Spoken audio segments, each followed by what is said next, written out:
Bismillahirrahmanirrahim. Assalamualaikum warahmatullahi wabarakatuh. Yang saya hormati Ibu Maria Mujiat MPD selaku dosen pengampu mata kuliah Perencanaan dan Strategi Pembelajaran Pendidikan Agama Islam, serta teman-teman kelas PAIA dimanapun kalian berada. Semoga kita semua senantiasa berada dalam lindungan Allah Subhanahu Wa Taala. Amin ya rabbal alamin. Di sini saya Didain Luarda bersama dengan rekan saya Mira Prastika. Kami dari kelompok 11 ingin mempresentasikan materi mengenai strategi pembelajaran afektif. Bagaimana penjelasannya? Simak video berikut ini. Berbicara mengenai pendidikan, pasti erat kaitannya dengan 3 aspek, yaitu aspek kognitif, psikomotor, dan afektif. Ketiga aspek tersebut merupakan aspek yang harus dimiliki oleh setiap peserta didik, karena jika peserta didik bisa menguasai ketiga aspek tersebut, maka ia akan bisa mencapai tujuan pendidikan seperti yang diharapkan. Nah, mengenai strategi pembelajaran afektif sendiri, menurut Sanjaya, dalam dunia pendidikan, strategi diartikan sebagai perencanaan yang berisi tentang rangkaian kegiatan yang didesain untuk mencapai tujuan pendidikan tertentu. Sedangkan menurut Kemp, menjelaskan bahwa strategi pembelajaran adalah suatu kegiatan pembelajaran yang harus dikerjakan guru dan siswa agar tujuan pembelajaran dapat dicapai secara efektif dan efisien. Sementara itu, dalam Kamus Besar Bahasa Indonesia, kata afektif diidentikan dengan istilah emosi. Maka dari itu, strategi pembelajaran afektif dapat diartikan sebagai strategi yang dirancang oleh guru dalam kegiatan pembelajaran yang tidak hanya berpusat pada kognitif siswa saja, melainkan bagaimana pembelajaran tersebut dapat juga membuat perubahan tingkah laku pada diri siswa melalui penanaman nilai yang dilakukan dengan sengaja. Pendidikan nilai pada dasarnya merupakan proses penanaman nilai kepada peserta didik yang diharapkan peserta didik itu dapat berperilaku sesuai dengan pandangan yang dianggapnya baik dan tidak bertentangan dengan norma-norma yang berlaku. Mengenai strategi pembelajaran afektif ini terdapat beberapa model. Yang pertama ialah model konsiderasi atau pertimbangan, yang kedua model pengembangan kognitif, ketiga teknik mengklarifikasi nilai atau VCT, yang keempat pengembangan moral kognitif, dan yang terakhir ialah model non-direktif.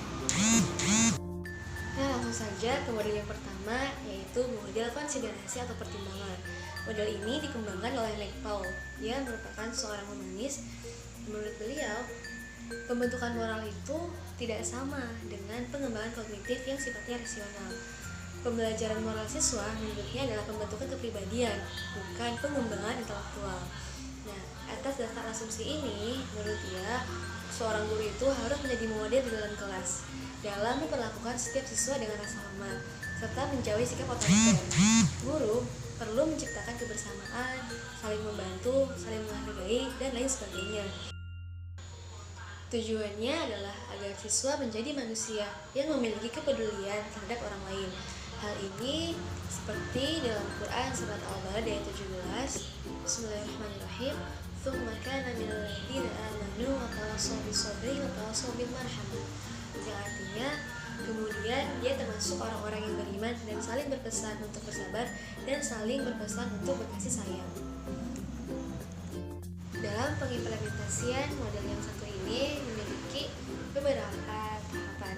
Yang pertama ialah menghadapkan siswa pada suatu masalah yang mengandung konflik. Misalkan si gurunya ini mengajak siswanya untuk sama-sama membayangkan bagaimana jika di hadapan kalian ada kasus perampokan. Nah, kemudian yang kedua yaitu menyuruh siswa untuk menganalisis kejadian tersebut. Yang ketiga ialah menyuruh siswa untuk menuliskan tanggapannya terhadap permasalahan yang dihadapi. Nah, maksudnya di sini ialah siswa itu dimintai tanggapannya gitu. Kalau misalkan di hadapan kalian ada orang yang lagi ngerampok, apa yang akan kalian lakukan misalkan? Nah, apakah siswanya itu akan berteriak atau melaporkan atau malah melarikan diri gitu misalkan. Nah, langkah selanjutnya ialah mengajak siswa untuk menganalisis respon orang lain. Jadi si siswanya itu dimintai analisisnya gitu terhadap respon orang lain. Kan setiap orang itu memiliki respon yang berbeda-beda dalam mengatasi suatu permasalahan. Nah, si siswa A ini dimintai menganalisis sebagaimana respon dari si siswa B, misalkan gitu. Nah, selanjutnya ialah mendorong siswa untuk merumuskan akibat atau konsekuensi dari setiap tindakan yang diusulkan. Misalkan nih si siswa A, dia itu dimintai untuk merumuskan akibat atau konsekuensi yang dilakukan atau konsekuensi dari tindakan yang diusulkan dari si siswa B. Nah, selanjutnya ialah mengajak siswa untuk memandang permasalahan dari berbagai sudut pandang. Nah, hal ini perlu untuk dilakukan agar siswa itu memiliki wawasan yang dapat mengimbangi sikap tertentu sesuai dengan nilai yang dimilikinya. Selanjutnya ialah mendorong siswa agar merumuskan sendiri tindakan yang harus dilakukan sesuai dengan pilihannya berdasarkan dengan pertimbangannya sendiri. Kemudian yang kedua ialah model pengembangan kognitif. Pada dasarnya, model ini lebih mengedepankan aspek kognitifnya saja. Dalam model ini, keberhasilan pengembangan ranah kognitif tidak hanya akan membuahkan kecakapan kognitif, tapi juga menghasilkan ranah afektif. Jadi, dalam model ini, siswa yang tinggi nilai atau pencapaian kognitifnya, maka ia juga semestinya tinggi juga gitu dalam pencapaian atau nilai dalam ranah afektifnya. Jadi kedua aspeknya ini saling berkaitan atau berkesinambungan gitu. Selanjutnya ialah model yang ketiga, yaitu teknik mengklarifikasi nilai atau VCT. Nah, dalam model ini proses penanaman nilai dilakukan oleh proses analisis nilai yang sudah ada sebelumnya dalam diri peserta didik, kemudian menyelaraskannya dengan nilai-nilai baru yang hendak ditanamkan. Nah, selanjutnya ialah model pengembangan moral kognitif. Nah, pada model ini siswa diminta untuk memilih salah satu tindakan yang mengandung nilai moral tertentu. Misalkan siswa itu diminta untuk memilih salah satu tindakan seperti melaporkan maling kepada pihak yang berwajib. Nah, kemudian setelah dipilih tindakan tersebut, maka siswa itu oleh gurunya diminta untuk mendiskusikan atau menganalisis apa saja sih kebaikan dan kejelekan dari tindakan tersebut. Nah, setelah itu siswa itu diminta untuk mencari tindakan yang lebih baik dari melaporkan maling kepada pihak yang berwajib.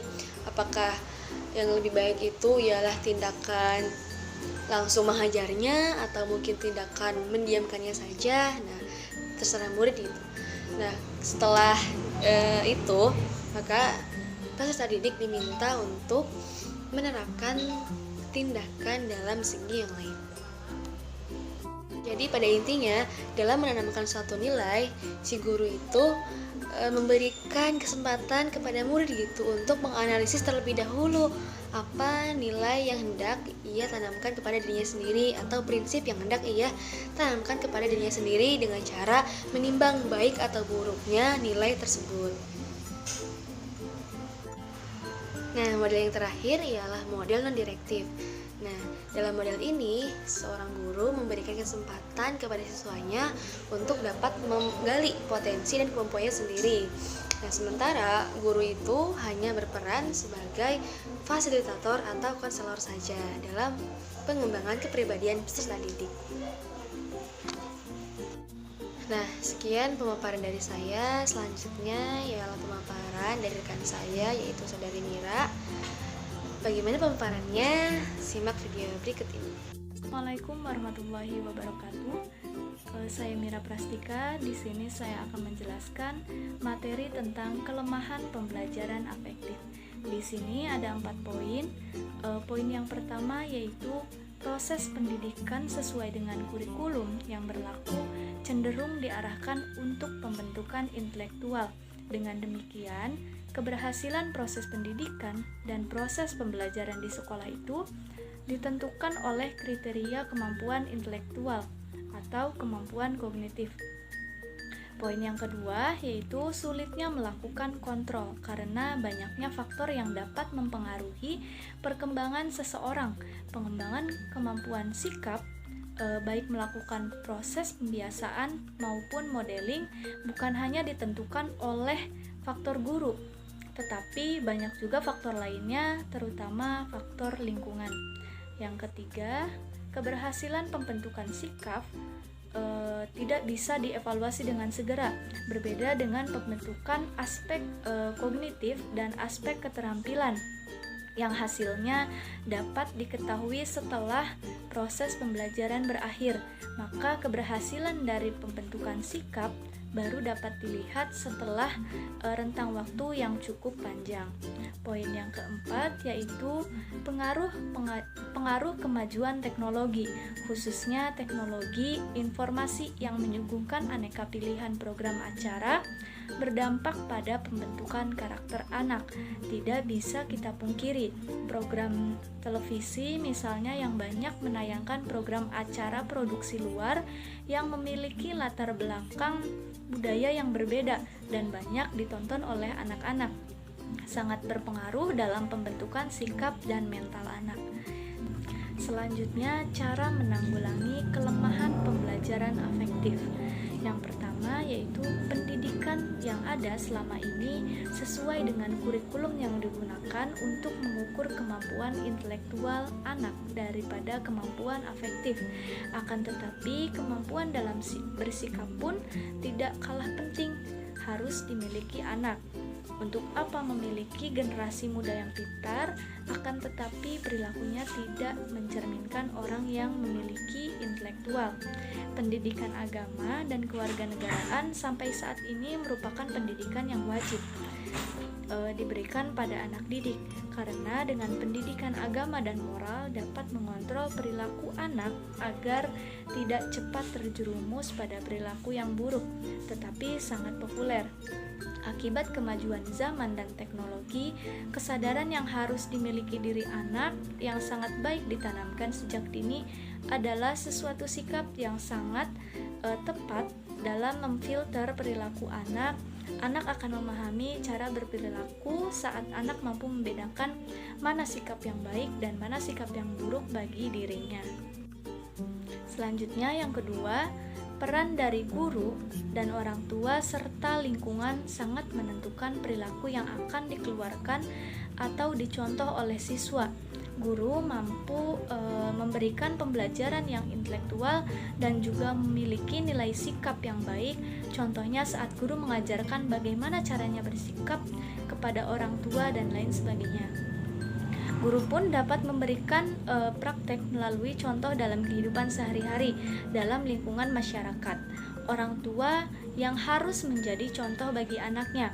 Tanamkan ilmu agama dan moral pada diri anak, serta berikan perhatian dan penjelasan yang ringan mengenai akhlak manusia yang baik, dan kemukakan beberapa contoh suri tauladan seperti akhlak Nabi Muhammad SAW. Orang tua juga memberikan contoh praktik bersikap yang baik di depan anak-anaknya agar anak bangga dan mencontohkannya. Poin yang ketiga, pembentukan sikap bukan untuk dinilai, akan tetapi diterapkan dalam kehidupan sehari-hari. Apabila pembentukan sikap yang dilakukan guru dan orang tua serta lingkungan berpengaruh baik pada anak, maka kehidupan anak akan terjamin aman dan jauh dari kekacauan. Sebaliknya, bila pembentukan sikap kurang optimal pada anak, maka perilaku anak akan mudah tergantikan dengan perilaku yang datang silih berganti, membuat perilaku anak sulit terkontrol dan berakibat buruk bagi anak tersebut. Selanjutnya, poin keempat, yaitu pengaruh kemajuan teknologi dapat diatasi dengan pengawasan yang baik dari orang tua dan guru. Berikan pengertian bahayanya kemajuan teknologi dengan menggunakan bahasa yang komunikatif tanpa gaya yang memaksa atau nada kasar. Kedekatan orang tua dan anak sangat banyak membantu dalam mengontrol sikap anak dalam menerima kemajuan teknologi yang ada. Nah, berikan anak kebebasan yang bertanggung jawab, berikan kepercayaan terhadap anak bahwa anak mampu membedakan mana yang baik dan mana yang buruk bagi dirinya sendiri.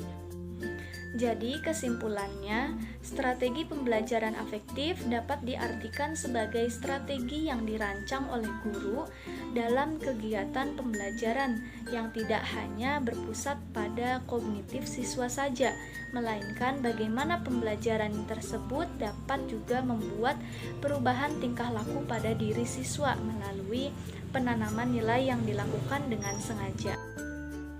Ayat Al-Quran yang menjelaskan pembelajaran afektif itu ada di Quran surat Al-Balad ayat 17 yang artinya kemudian dia termasuk orang-orang yang beriman dan saling berpesan untuk bersabar dan saling berpesan untuk berkasih sayang.